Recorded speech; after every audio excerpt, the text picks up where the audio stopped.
If you're still stuck in the learning phase inside Google Ads, where your status is bid strategy learning, for example, rather than the limited by budget status here, in today's video, we'll show you how to bypass this phase faster without having any negative impact in the process. And for those of you that don't know, it basically means that Google's algorithm is adjusting and optimizing based on the recent changes made. And on average, it takes about 5 days to get past this point each time it resets. And the reason why you want to minimize any time you do spend in this phase is because your overall performance can fluctuate quite a lot, especially when you make any major changes to your bidding strategy, for example, and you're not going to be getting conversions coming in as regularly as you'd usually expect.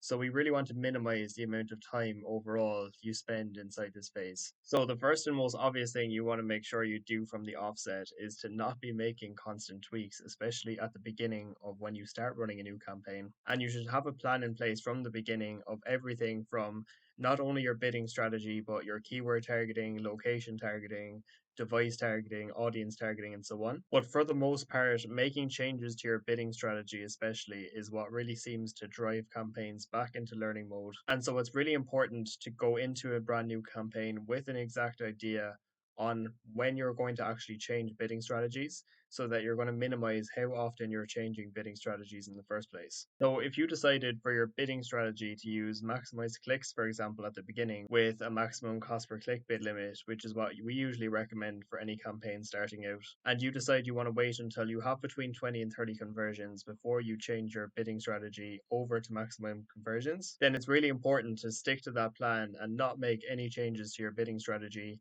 regardless of whether you start to see conversions coming into your account or not. Because we've seen campaigns getting conversions right off the bat from day one, but in other cases, it's completely normal not to be seeing conversions coming in for the first couple of days that a brand new campaign is launched. And the main point of this is that you just don't want to be making major changes to your bidding when you don't have any real data to work with. The next thing you want to do as well is really simplify your campaign structure as much as possible and split up your keywords and ads into separate ad groups based on intent. And this will help you figure out a lot quicker which services are performing best, as well as the keywords and ad copy themselves that are performing best, and will allow you to optimize a lot quicker than if you were to try and throw everything in together into a lot less ad groups. And you can see here for this campaign, for example,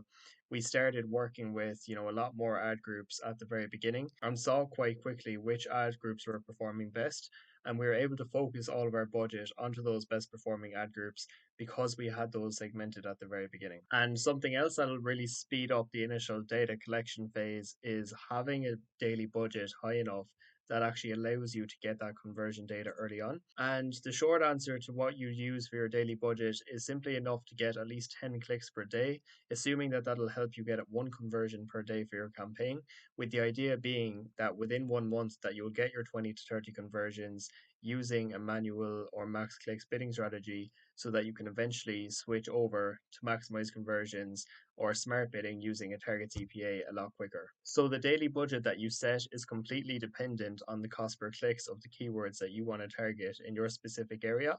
And I'll leave the link above to a separate video we made as well, which is the first video on the channel, which is how to determine exactly what budget you should use to see results inside Google Ads. And now to really speed up the optimization as well inside your Google Ads account,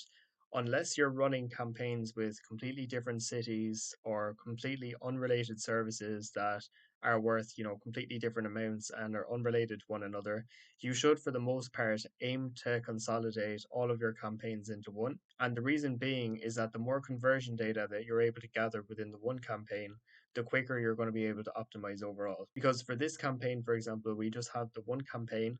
and in the first month from February 12th to March 11th, we were able to get 26 leads in that time. And that allowed us to go from maximize clicks to maximize conversions using a target CPA just after month one, and already started to bring down our cost per lead significantly and gotten a lot more leads for the same amount of budget. Whereas if we had our account segmented into 3 separate campaigns, all with a budget of €10 each per day, and each campaign had only gotten about under 10 leads each in the first month, then none of those 3 campaigns would have been ready to switch over to smart bidding. Whereas if you allocate all of your budget to one campaign, then it's going to be a lot easier for you to get to a point where you're able to switch over to smart bidding and really start optimizing your campaign by simply just having the one campaign rather than multiple segmented campaigns inside your account. What you can also do as well, which will allow you to optimize a lot quicker, is simply using fewer conversion actions. So that if you know, for example, that you're only looking to generate form submissions and phone calls,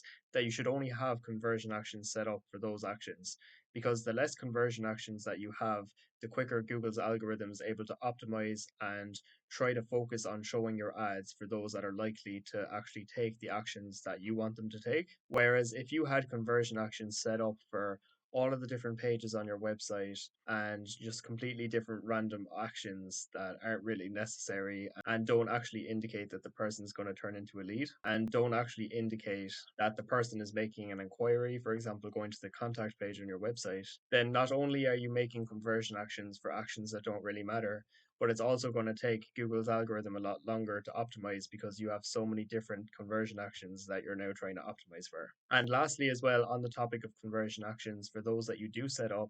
if that's form submissions and phone calls, which is most likely the case if you're a service based business, is that you want to make sure that any actions that you do want to track are accurately being tracked and that you have conversion tracking set up for those actions. Because you want to be feeding that data back to Google Ads so that Google Ads knows that when you are using maximum clicks, for example, as a bidding strategy, and you're tracking which of those clicks actually turn into form submissions or phone calls, that we're actually able to optimize our account and get to a point where we're able to use smart bidding and continuously optimize our account from there, which wouldn't have been possible if we weren't accurately tracking which of our clicks are actually turning into leads. So I hope this video helped and gave you some clarity on how to bypass the initial learning phase inside Google Ads. And now, if you do have any questions at all about anything we mentioned inside this video, or anything else related to Google Ads in general, feel free to leave a comment down below. And if you are a service-based business looking for further help refining your own campaigns, feel free to have a look at the link in the description. And if you do like this Google Ads related content as well, feel free to leave a like and subscribe to the channel,